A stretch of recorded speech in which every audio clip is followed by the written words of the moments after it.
аз суби барвақт таҳти садои созу наво шодию сурури мардуми ноҳияи шаҳри Туз ки дар саҳни истгоҳи роҳи оҳани Хушодӣ ҷамъ омада буданд ҳадду канор надошт. маросими кушодашавии хатсайри қатораи шаҳри Туз Қурғонтепа ёвон душанбе барои сокинони ин минтақа хеле хотирмон буд ки дар баробари амалӣ гардидани корҳои ободонию созандагӣ ин матлабашон дар амал татбиқ гардид. имрӯз аз ин иқдоми ватандӯстонаи сарвари давлат хатсайри роҳи оҳани душанбе ёвон Қурғонтепа шаҳри Туз кушода шуд.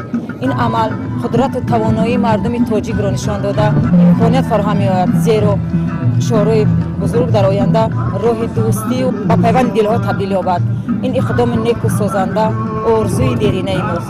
дар маросими кушодашавии хатсайри мазкур роҳбарияти мақомоти иҷроияи ҳокимияти давлатии ноҳия назди ҳозирин оид ба чунин ташаббусҳои нек ки дар партави сиёсати хиратмандонаи асосгузори сулҳу ваҳдати миллӣ пешвои миллатамон роҳандозӣ гардидааст сухан ронда иштирокдоронро шодбош гуфтанд.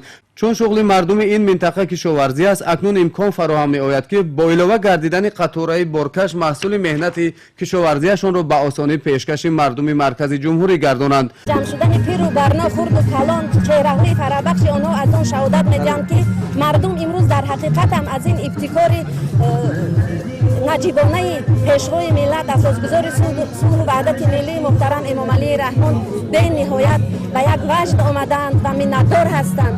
ва ман фикр мекунам ки ин яъне кушода шудани роҳи оҳани ёвон ваҳдат ки истгоҳи хушшодии ноҳияи шаҳри Тузро убур карда мегузарад ба мардуми кишоварзи ноҳия ба он мусоидат мекунад ки маҳсулоти кишоварзии худро ба дигар манотиқҳои кишварамон бароварда барои беҳбудии самараи сифати рӯзгори мардум як беҳбудӣ бахшад. мо мардуми ноҳияи шаҳри Туз аз ин иқдоми сарвари мамлакат рӯҳу илҳоми тоза гирифта ғайратмандона mehnat мекунем. дар фазои идона 30 нафар сокинони ноҳияи шаҳри Туз тасмим гирифтанд ки тариқи қатораи ҷадид то маркази ҷумҳуриямон шаҳри Душанбе сафар намоянд. дар навбати аввал маблағи чиптаҳояшонро роҳбарияти корхонаи воҳиди давлатии роҳи оҳани ҷумҳурии Тоҷикистон пардохт намуда, аз ин пас маблағи як чипта 14 сомониро ташкил медиҳад ки хело мувофиқ аст.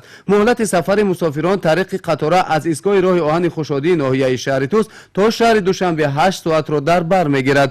дохили қатораҳо хеле зебо ва ороста буда ба талабот ҷавобгӯ мебошад. нафароне ки аввалин маротиба азми сафар мекунанд дар ҳолати фараҳмандӣ қарор дошта мехоҳанд бо тамошо кардани манзараҳои диёр ба марказ раҳсипор гарданд. гусели мусофирон аз ин истгоҳ тантанавор ҷараён гирифт. воқеан кушодашавии хатсайри мазкур ба хотири 25-умин солгарди истиқлолияти давлатии ҷумҳурии Тоҷикистон беҳтарин ҳадия буда. ин иқдом дар мавриди беҳдошти вазъи иқтисодию иҷтимоии рӯзгори мардум бетаъсир намонда дӯстию ҳамкориҳои судманди мардуми шаҳру деҳот устувор хоҳад гашт.